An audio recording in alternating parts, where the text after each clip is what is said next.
Bonjour et bienvenue sur Alafia TV, c'est votre plateau télé invité de la semaine. L'invité de la semaine, c'est tous les mercredis, jeudis et vendredis à suivre à partir de 21h15 sur Alafia TV, Canal Plus 235. Aujourd'hui, nous recevons sur ce plateau Maître Zoumananchi Doumbia. Maître Zoumananchi Doumbia, il est ancien député de Bougouni. Il est également membre du parti du Tisserand RPM, Rassemblement pour le Mali. Maître, merci beaucoup d'avoir accepté notre invitation. Je vous en prie, c'est moi qui vous remercie. Nous remercions tous les téléspectateurs et je souhaite bon vent, en tout cas à la station Alafia. Alors, Maître, vous êtes toujours fidèle au parti du Tisserand, contrairement à certains membres qui ont déjà quitté le bateau. Vous savez, tout est une question d'idéologie et tout est une question de volonté politique. Et je pense que le projet soutenu par le Rassemblement pour le Mali va en droite ligne avec mes convictions politiques. Et je ne vois pas, en tout cas, quel intérêt j'ai aujourd'hui à quitter ce navire-là. Et ce navire qui nous a amenés, en tout cas, à faire de belles choses pour ce pays-là. Et je pense que l'avenir nous dira, encore une fois, que le RPM pourra, en tout cas, faire de bonnes choses pour ce pays, pour, en tout cas, l'amener au niveau du firmament économique, au niveau du firmament social, au niveau du firmament environnemental. C'est quand même une série de manifestations, de contestations qui a fait partir le régime précédent que vous dirigiez, que le RPM dirigeait. Je pense que beaucoup ont regretté cet état de fait. Et nous étions dans un régime démocratique. Il y avait des principes démocratiques qui étaient là, qui permettaient en tout cas de pouvoir juguler cette crise-là. Malheureusement, même si notre loi fondamentale dit que le coup d'État est un crime imprescriptible et que tout parti qui s'associe à un coup d'État doit être considéré comme tel. Le 18 août est passé par là et nous sommes en tout cas encore en train de gérer les conséquences du 18 août, mais nous osons espérer, comme l'a dit le RPM, nous allons en tout cas accompagner la transition pour une meilleure sortie de crise et que des autorités légitimes et démocratiquement élues puissent prendre le flambeau dans l'intérêt supérieur du peuple malien. Le RPM a quand même accepté de participer à comment on appelle, à la nouvelle architecture gouvernementale qui a été mise en place par les mêmes acteurs du coup de force du 18 août. Et comment est-ce que le RPM a pu accepter cela? Vous savez... Je donne un exemple. Vous participez au COS, au Comité d'orientation stratégique. Oui. Mais vous savez, la meilleure façon d'aider son pays, ce n'est pas de faire la politique de la chaise vide, même si certains l'ont fait.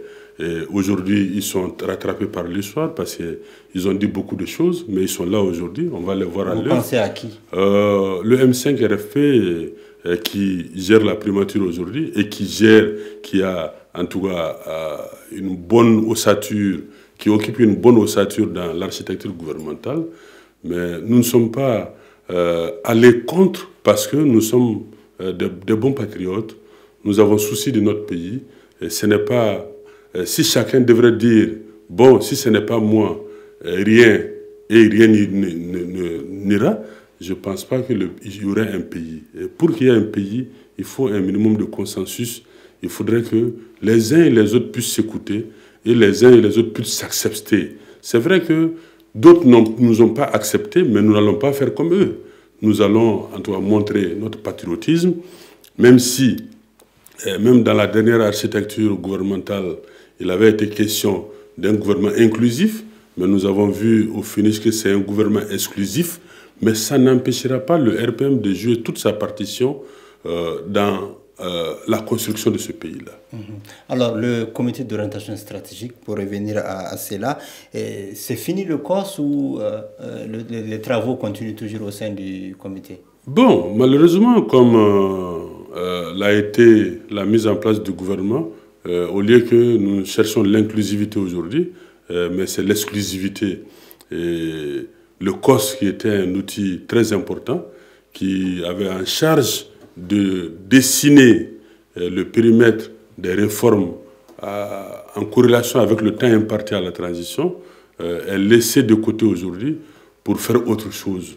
Mais je pense que c'est une grosse erreur, surtout qu'il avait été dit en son temps que le M5 RFP envoie des représentants au niveau de ce COS-là pour qu'il y ait une inclusivité et qu'ensemble, parce que la transition ne peut se gérer qu'avec un consensus, parce qu'il n'y a pas de pouvoir légitime en place.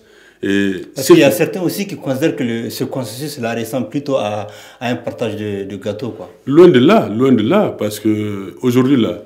Il y a quand même des ministères qui s'occupent de toutes ces questions-là. Donc... Vous savez, le ministère fait un portage, mais le portage se fait où? Il faudrait quand même que les acteurs en conviennent pour qu'on aille à l'essentiel. Et vous savez que le Mali ne peut pas vivre dans vase clos. Il y a l'acte additionnel de la CEDEAO qui parle des élections aussi. Il y a un délai durant lequel on ne peut pas toucher à la loi électorale et au code électoral et tous les textes électoraux. Quels sont les travaux déjà menés par le COS? Le COS avait déjà dégagé les principes de travail, parce que pour pouvoir faire un travail, il faut dégager les principes de travail, avait adopté son règlement intérieur, et au moment où le COS s'apprêtait à engager les vrais travaux, c'est-à-dire faire une retraite pour pouvoir déterminer en fait le périmètre et quelles sont les réformes dont nous avons besoin aujourd'hui, qui peuvent se faire en fonction du temps imparti. Malheureusement, est arrivé le 25 mai, et voilà ce qui nous a encore amené à se faire des interrogations. Les élections présidentielles, je dirais l'élection présidentielle plutôt, c'est pour bientôt, parce qu'on aura quand même un premier tour d'abord pour voir s'il y aurait un second tour ou pas.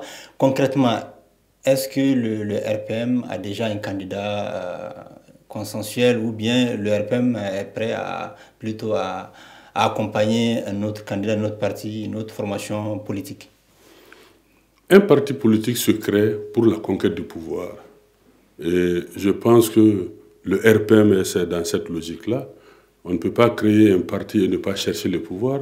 Et je Donc pense il est clair que le RPM aura son candidat, quoi. Le RPM aura son candidat. Et je pense qu'en temps utile, il y aura en tout cas, les décisions seront prises par les instances pour pouvoir savoir dans quel sens nous devrons aller. Mais ce qui est sûr et certain, le RPM aura son candidat.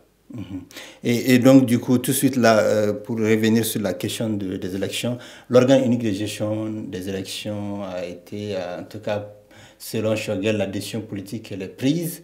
Et donc, les travaux aussi, si je ne me trompe pas, vont bientôt commencer. Et vous, quelle est déjà votre lecture de tout ça? Et est-ce que l'organe unique de gestion des élections va pouvoir être mis en place de façon beaucoup plus concrète et pouvoir aller aux élections en même temps en 2022? Il faut que Choguel revienne sur terre, quoi. Je pense qu'il a oublié que lui, il n'a pas participé. Il n'est pas sur terre. Non, je ne pense pas qu'il soit sur terre, parce que, d'abord, les conclusions du dialogue national inclusif, ce sont ces conclusions-là qui ont permis, en tout cas, qui ont recommandé la mise en place d'un organe unique chargé de l'organisation et de la gestion des élections. Et on a bien dit organe unique et indépendant. Et aujourd'hui, Choguel n'a pas participé au dialogue national inclusif, comme d'ailleurs la première partie de la transition qui avait été boycottée par le M5 RFP. Mais le président de la transition a dit qu'ils vont quand même, que la nouvelle transition va mettre en œuvre les conclusions du dialogue national inclusif. Mais bien sûr, mais seulement qu'il y a une nuance. Le dialogue national inclusif avait dit on met un organe unique de gestion des élections en place, mais c'est de 2020 à 2023. C'était pour organiser les élections de 2023. Ça voudrait dire quoi? Ça voudrait dire qu'on aurait suffisamment de temps pour pouvoir mettre en place cet organe unique-là. Ce que les Maliens oublient, c'est que ce n'est pas... Mais on n'a plus le temps. Je viens de rappeler l'acte additionnel de la CEDEAO qui dit qu'à 6 mois des élections, on ne peut pas changer, en tout cas, les règles du jeu sans un consensus.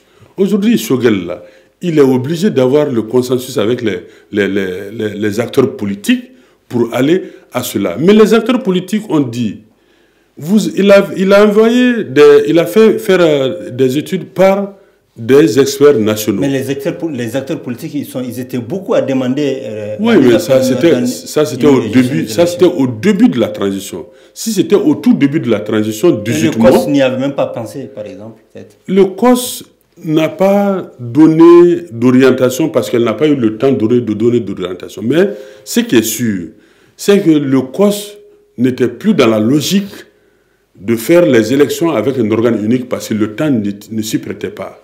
C'est pourquoi déjà, il y a eu un atelier de 3 au 7 mai qui a déjà dit, bon, compte tenu du temps, parce qu'on veut un organe unique de gestion indépendant. Et dans ce cas, ça demande beaucoup de choses. Il faut que l'administration, que cet organe unique aura, soit une administration indépendante. Il faudrait relire même la Constitution, parce qu'il y a les missions qui seront dévolus à cet organe-là, qui nécessite une révision de la Constitution. Mais aujourd'hui, on ne peut pas faire une révision de la Constitution.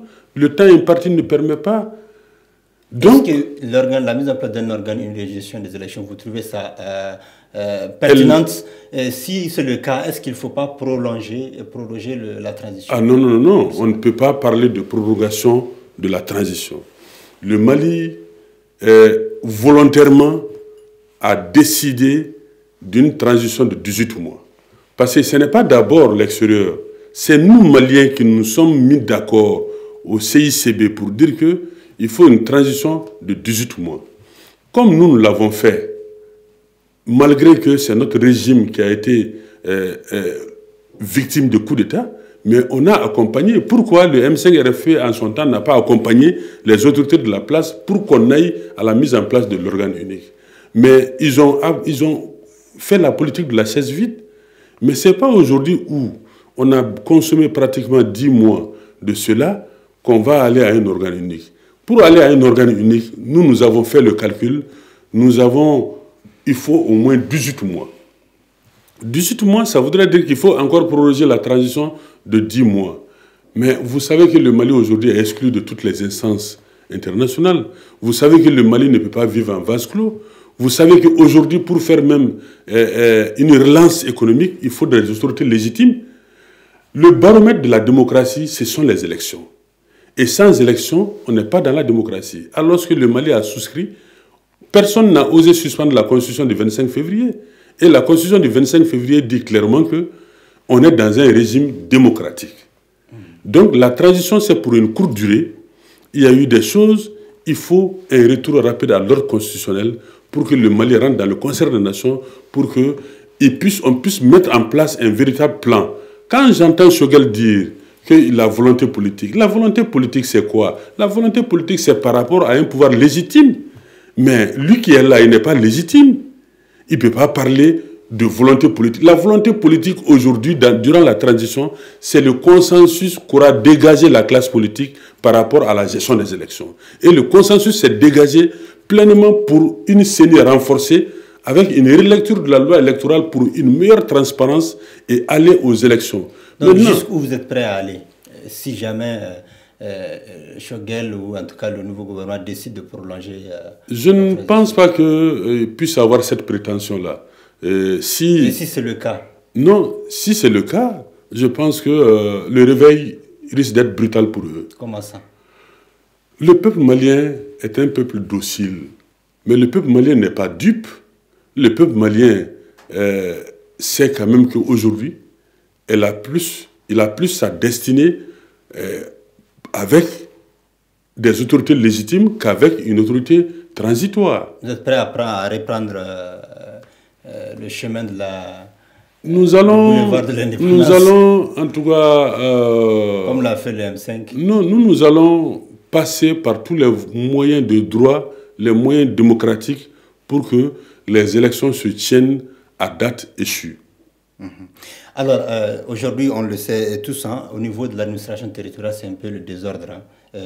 Les circonscriptions électorales, est-ce qu'elles sont prêtes à accueillir les élections? Je pense dont on voit la réorganisation même, territoriale, elle n'est pas du tout, toujours en tout cas, étendue sur le territoire national de façon acceptée et inclusive. Vous savez, moi je pense que la réorganisation territoriale doit attendre vraiment après les élections. Pourquoi? Vous savez, dans le temps, c'est que c'était le rôle régalien de l'État de pouvoir déterminer les cercles et les arrondissements. Maintenant, les autres aspects communs et autres, c'est du rôle régalien de la population. Mais malheureusement, le processus a capoté. Mais au-delà de ça, il y a des aspects politiques qui sont liés à la réorganisation territoriale. Pourquoi? Notre loi électorale dit que chaque cercle, quelle que soit sa population, a droit à un député. Et pour des questions de représentation, chacun veut être érigé en cercle, même si on ne remplit pas les critères. Il y a en région aussi. Et chacun veut être érigé en région. Et venons-en au cas de Bougouni d'ailleurs. Hein. Oui. Il y a des cercles aujourd'hui, ou en tout cas des communes qui ne veulent pas aller vers Bougouni en tant que région, en tout cas intégrer la région de Bougouni. Il y a tous ces problèmes-là qui sont là, il y a un manque de consensus, il y a un manque peut-être de participation même des communautés locales à tout ce processus-là. Oui, mais en fait, ce n'est pas des gens qui ne veulent pas être avec la région de Bougouni, mais c'est des gens qui ne veulent pas être avec un autre cercle, notamment Oulé Sébougou, qui s'attendait à être érigé en cercle, mais malheureusement, avec le projet que le ministère de la Justice territoriale a présenté, Oulé Sébougou serait un arrondissement désormais de Sélingué. Parce que c'est Sélingué qui va être érigé en cercle et Oulé Sébougou sera un arrondissement de Sélingué. Donc, du coup, les gens de Sélingué, les gens de Oulé Sébougou sont vraiment réfractaires à cela. Et pour diverses raisons. Ça veut dire que dès le départ, ils n'ont pas été concertés? Non, ils n'ont pas été concertés par rapport à la mise en place, du moins à l'érection de Sélingué en cercle.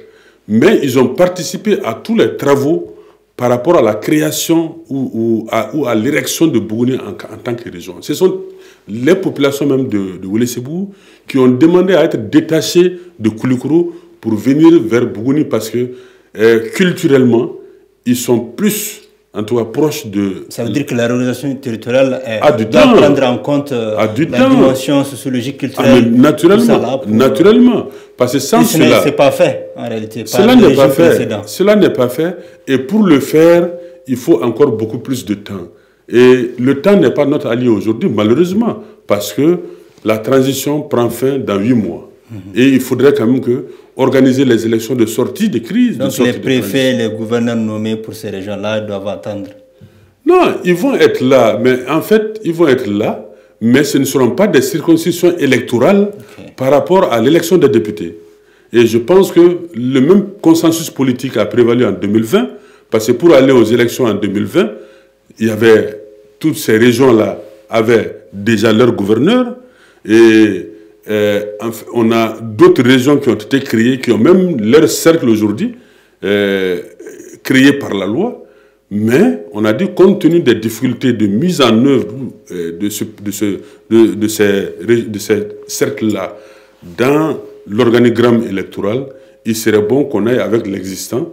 Et quand on aura beaucoup plus de temps, en tout cas, de préparer tout le monde, de personnaliser toutes les régions pour que il y ait un mouvement d'ensemble. Pour finir, on va revenir à vous-même, toujours concernant les législatives en 2022. Je crois bien c'est prévu pour 2022.